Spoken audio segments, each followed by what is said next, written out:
A paz do Senhor, muita alegria, nós estamos aqui esta noite para trazer uma palavra. Recebemos a incumbência, da parte do nosso bispo, Estamos aqui para obedecer, pastor Ricardo, Estamos aqui para obedecer. Quero cumprimentar o irmão Pedirano, nosso evangelista lá de Minas Sul, está aqui conosco. Eu quero ler com os irmãos em Apocalipse capítulo 2. Apocalipse capítulo 2, começando aí do primeiro versículo até o versículo 5, me parece. Que diz: ao anjo da igreja de Éfeso, escreve: isto diz aquele que tem na mão direita as 7 estrelas, que andam no meio dos 7 castiçais de ouro. Conheço as tuas obras e o teu trabalho e a tua perseverança, e que não podes suportar os maus, e que pusestes à prova os que se dizem apóstolos e não são, e os achastes mentirosos. Tens perseverança, e por causa do meu nome sofrestes e não desfaleceste. Tenho, porém, contra ti que deixastes o teu primeiro amor. Lembra-te de onde caíste, arrepende-te e pratica as primeiras obras. Se não te arrependeres, brevemente virei a ti, removerei do seu lugar o teu candeeiro, se não te arrependeres. Amém. Deus abençoe. Os irmãos podem tomar assento. Obrigado. Meus irmãos, eu quero falar um pouquinho esta noite, baseado nesse texto, com o tema de volta ao primeiro amor. De volta ao primeiro amor. Quem mandou essa carta para a igreja de Éfeso foi Jesus. Ele que mandou. Então, se a palavra é dele, nós podemos falar com liberdade, Não vai ter problema nenhum. Tudo que Jesus disse, nós podemos repetir. Então, o Senhor Jesus, primeiro a gente percebe que Jesus está no meio da sua igreja. Ele anda no meio da sua igreja. Eu acredito que não só naquela visão de João, mas hoje ainda, o Senhor Jesus está no meio da sua igreja. Ele diz que onde estiverem 2 ou 3 reunidos em seu nome, aí ele está presente. Então eu tenho a plena convicção que Jesus está no nosso meio aqui esta noite. Ele está observando, nos vendo. Esta carta nos mostra que Jesus conhece a igreja não apenas pela aparência, mas conhece a igreja em profundidade. Nós olhamos para uma igreja e avaliamos ela por aquilo que nos aparenta ser. Jesus conhece profundamente a sua igreja. A igreja do Senhor Jesus somos nós. Todos nós que aqui estamos, o Senhor Jesus nos conhece. Glória a Deus. Ele sabe quem é a sua igreja. Ele sabe o que a sua igreja precisa. Ele sabe quais são as virtudes que a sua igreja tem. Mas ele sabe também o que é que a sua igreja precisa se corrigir. Então é muito importante. E eu acho interessante que essas cartas que Jesus envia às igrejas, o Senhor Jesus escreve às 7 igrejas da Ásia. Algumas ele elogia, outros ele elogia e censura, e outras ele só corrige, só censura. Mas o mais importante é que para cada uma dessas igrejas, Jesus se apresenta como uma solução, como remédio. Se você tem esse problema, mas eu estou aqui para resolver, Então, para essa igreja aqui, a igreja de Éfeso, que havia perdido o seu primeiro amor, Jesus se apresenta como aquele que anda no meio da igreja, como seu supremo pastor. Aquele que tem o pastor na sua mão direita, aquele que cuida, aquele que está vendo, aquele que conhece. Como diz, eu vejo tudo e conheço tudo. Para a igreja de Esmirna, que estava passando por sofrimento, perseguições, Jesus se apresenta como aquele que foi morto, mas reviveu. Ele tem poder não só sobre a perseguição, mas até sobre a morte, se for o caso. Para a igreja de Pérgamo, uma igreja que estava misturando-se com o mundo, perdendo o seu senso de verdade, seu compromisso com Deus, Jesus se apresenta como aquele que tem a espada afiada de dois gumes, como aquele que julga, que corrige. Era uma igreja que estava em conflito entre a verdade e a mentira, entre o certo e o errado. Para a igreja de Tiatira, Jesus, essa igreja que estava tolerando impurezas e falsos profetas, Jesus se apresenta como aquele que tem olhos como chama de fogo, que vê, que julga, e aquele que tem os pés como bronze polido.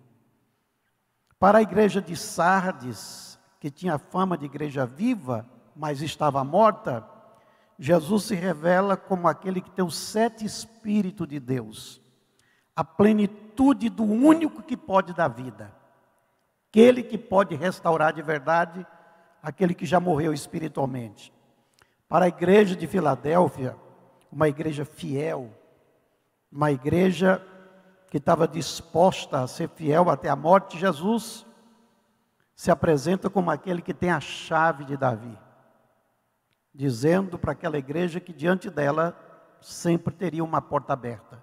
Para a igreja fiel, a porta nunca vai se fechar. Aquele que tem a chave de Davi, que quando abre ninguém fecha, e quando fecha ninguém abre. Glória a Deus. Vale a pena ser fiel.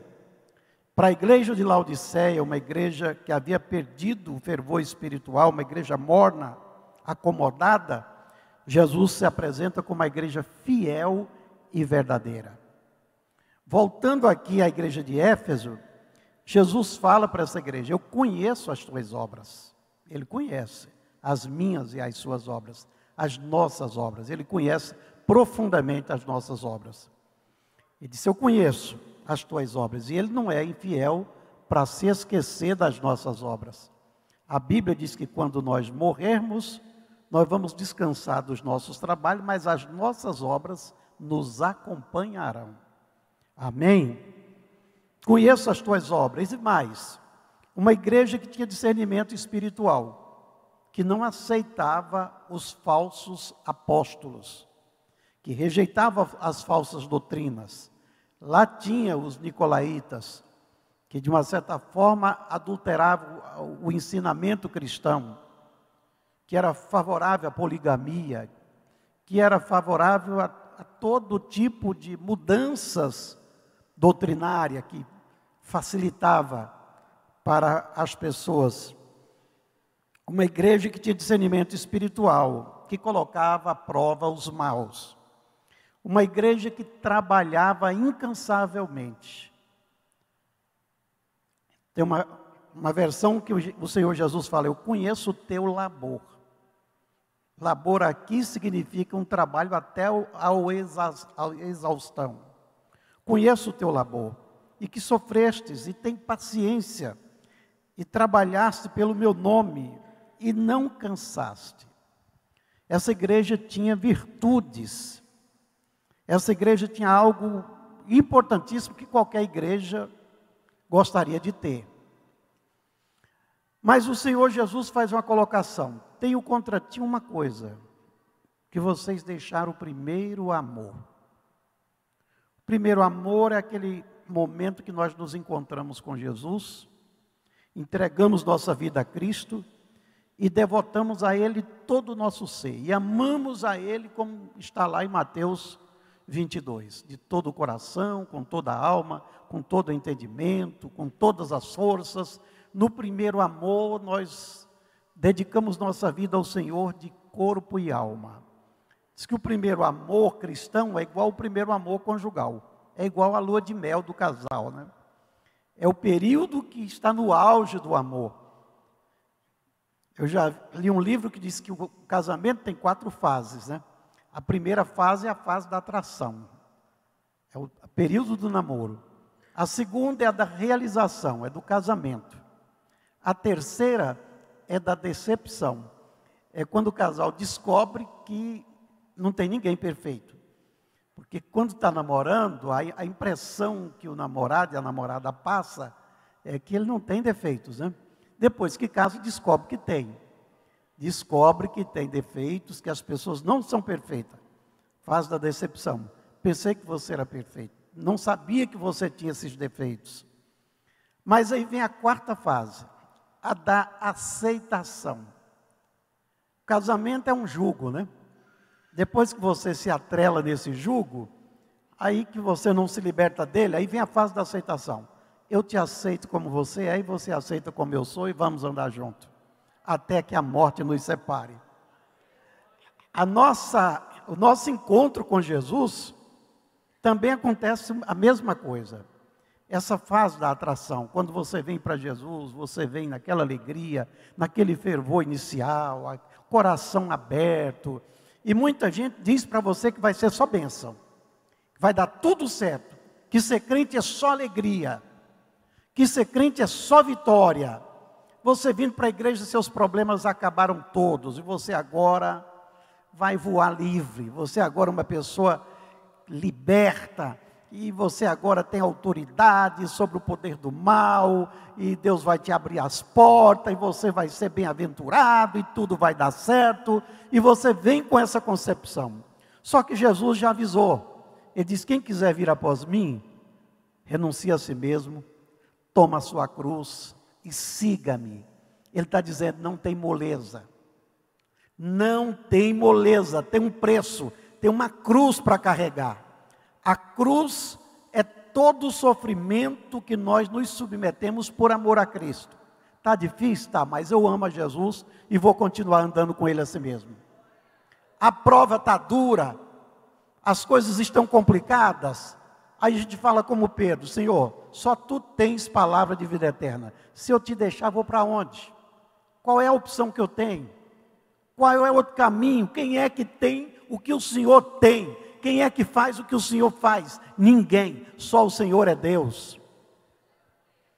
Então, meu irmão, Jesus não prometeu moleza para ninguém. Aquele escriba que disse para ele, Senhor, seguir-te-ei aonde quer que fores. Jesus disse, tudo bem, mas vou te avisar como.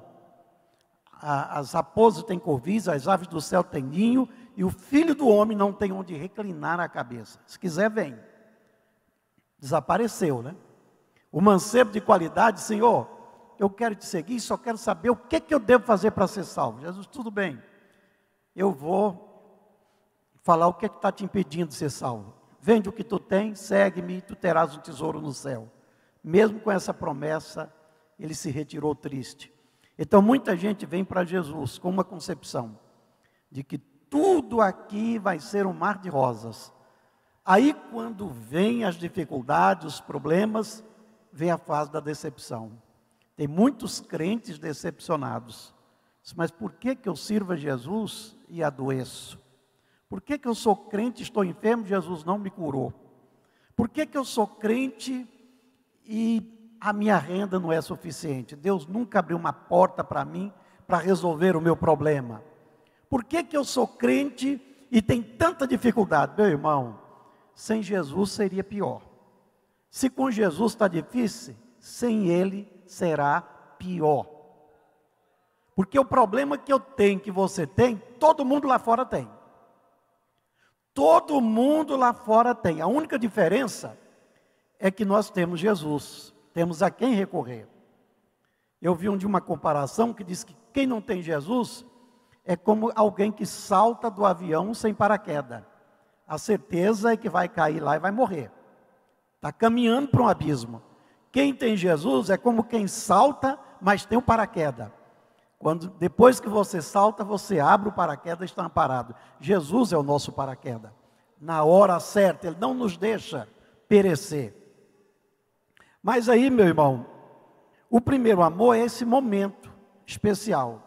Aí depois, quando a sua fé vai fundamentando, você fala como Paulo: o que vai me separar do amor de Deus que está em Cristo Jesus? Não abandono Jesus, não deixo Jesus por nada. Vou ficar firme com Ele até o fim. Agora, Mateus 13, 45, 46, diz que o reino de Deus é semelhante ao homem negociante que busca boas pérolas e, encontrando uma pérola de grande valor, vendeu tudo que tinha e comprou aquela pérola. Então Jesus é essa pérola para nós. Jesus é tudo que nós precisamos. E por amor a Ele nós temos que abrir mão de tudo que for possível, mas continuar servindo a Ele. O reino de Deus passa a ser prioridade absoluta em nossa vida. Jesus diz que o reino de Deus deve ser colocado em primeiro lugar, e as outras coisas serão acrescentadas. Jeremias 29, 13, Jeremias diz aí: buscar-me-eis e encontrareis, ou e achareis, quando me buscardes de todo o vosso coração. Agora, por que o nosso amor esfria? Quais as razões? Existe alguma razão? Eu estou falando aqui do amor que esfria, não estou dizendo que os irmãos estão com amor frio. Nós vamos falando aqui, você vai fazendo o seu diagnóstico. Por que o amor esfria? Primeiramente, porque nós estamos convivendo com o pecado. Não no pecado, mas convivendo com o pecado. Mateus 24, 12 diz: e por se multiplicar a iniquidade, o amor de muitos esfriará.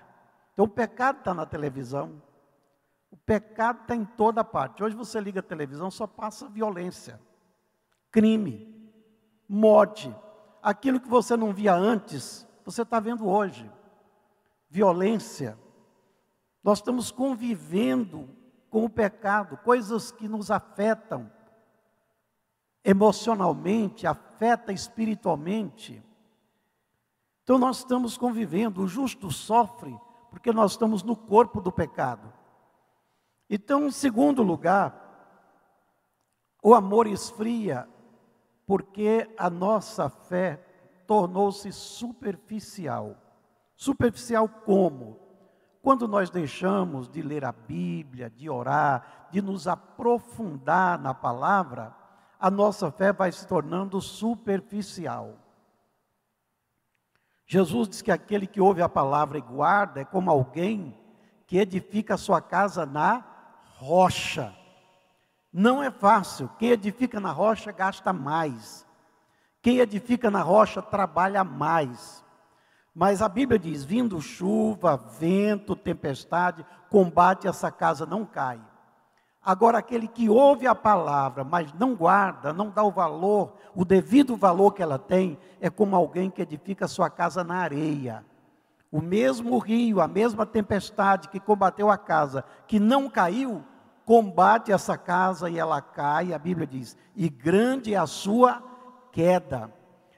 Na parábola do semeador, lá em Lucas, capítulo 8, versículo 13, diz: e os que estão sobre a semente que caiu sobre pedra, são os que, ouvindo a palavra, recebem com alegria.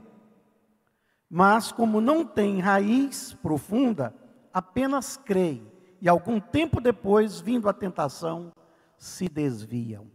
A fé é superficial, o amor não permanece, o amor é temporário.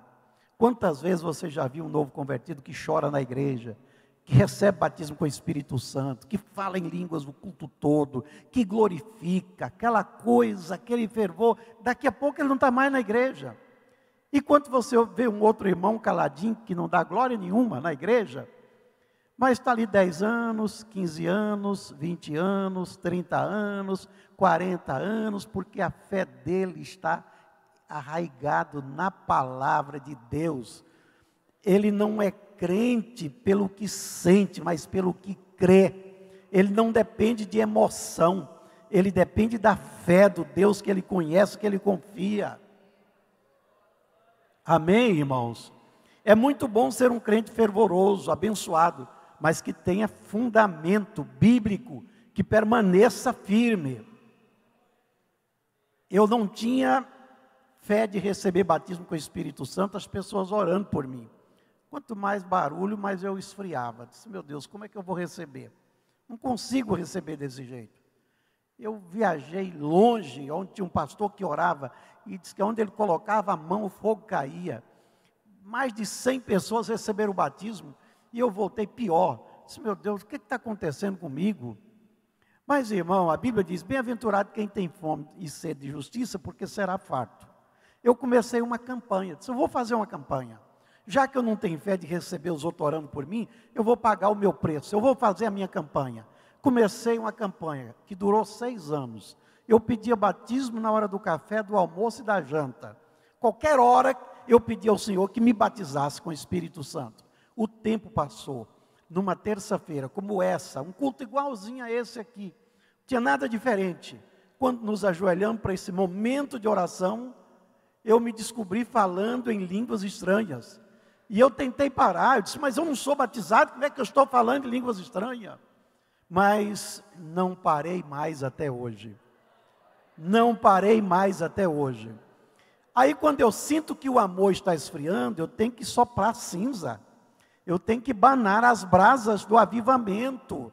Com a palavra, com oração, com louvor, com jejum. Tem que correr para os pés do Senhor para banar a cinza do comodismo. Nós temos que buscar sempre o primeiro amor, voltar lá, ter a mesma intimidade, a mesma alegria, o mesmo fervor, a mesma vontade de vir à igreja, a mesma vontade de cantar, a mesma vontade de orar, a mesma vontade de evangelizar, o mesmo ânimo, o mesmo amor, a mesma comunhão, sentir o mesmo prazer de estar com os irmãos na igreja.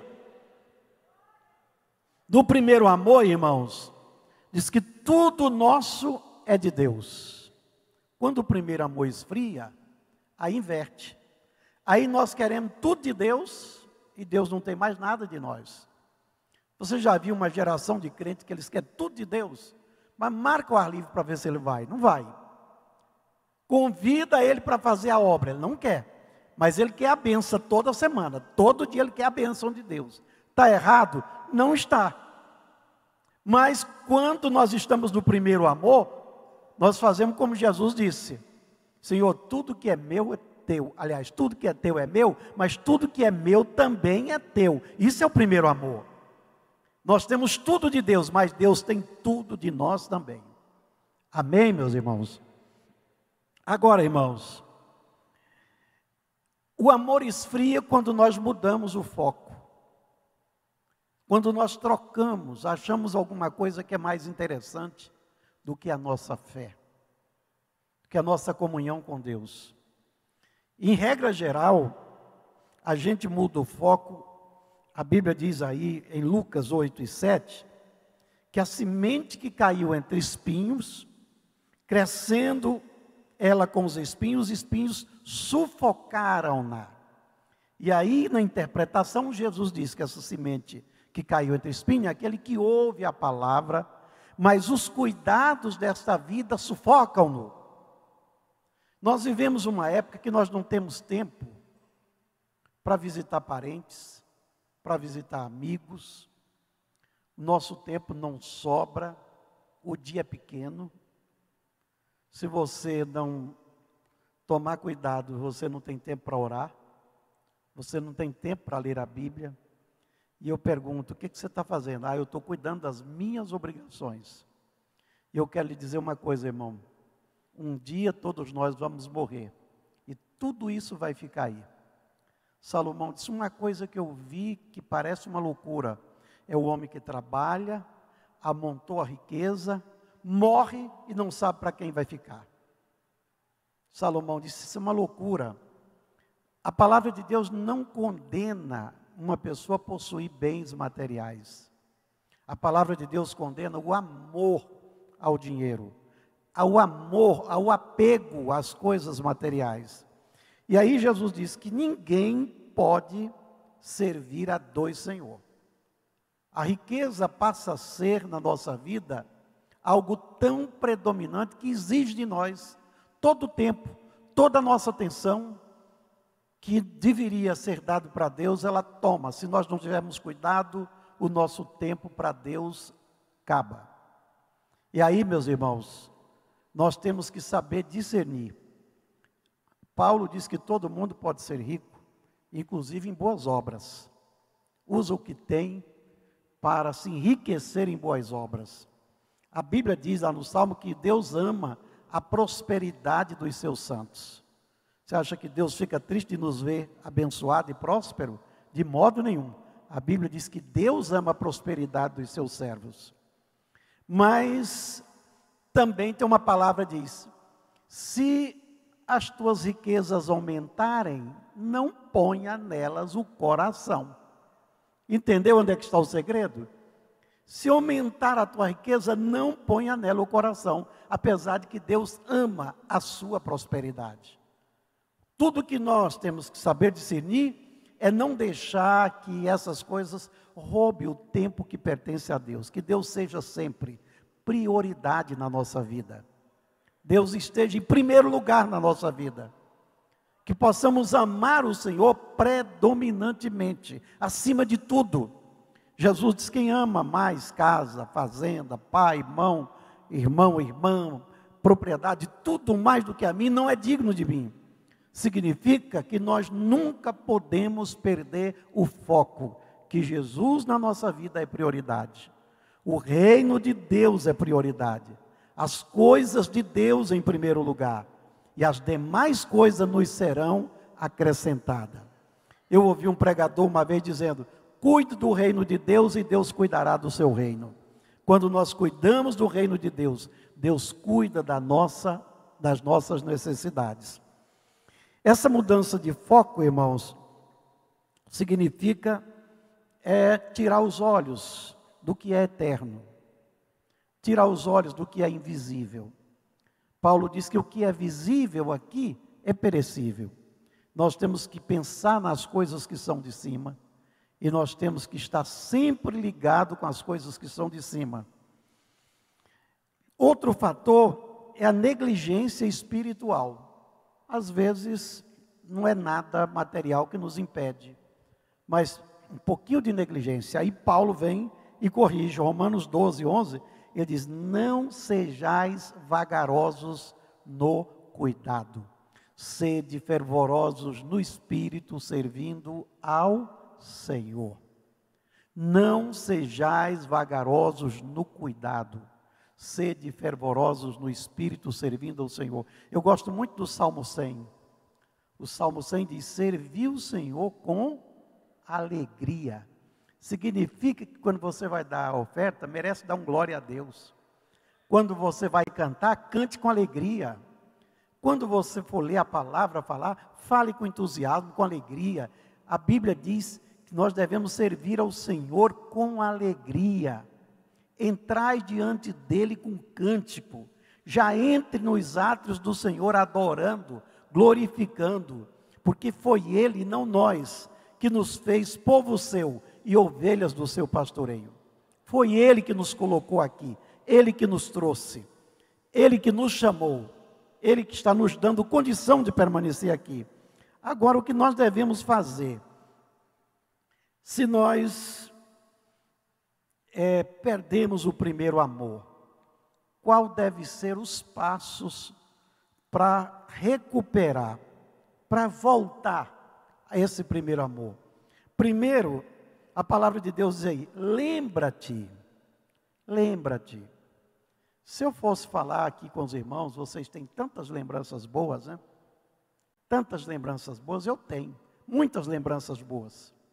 Muitas, inúmeras. Muitas lembranças boas. Nós tínhamos uma cruzada em Minaçu, ainda tem até hoje, cruzada Luz nas Trevas. Primeira cruzada que nós realizamos. Primeiro culto, eu seria o pregador de todas as noites. Primeiro culto, um evangelista foi dar um testemunho. A primeira pessoa levantou a mão e veio, aceitando Jesus. Seguindo aquela pessoa, veio mais de 60 pessoas. Isso é uma boa lembrança. São coisas que acontecem e ficam na nossa memória. Me lembro de um outro culto, numa outra cruzada, que o pastor que ia pregar, ele tinha datilografado uma mensagem, e ele estava em dúvida. Ele lia, naquela época não tinha nem computador ainda, né? Era datilografado mesmo. Ele lia aquela mensagem, relia, respirava fundo. O Espírito de Deus falou comigo, fala com ele que guarda esse esboço.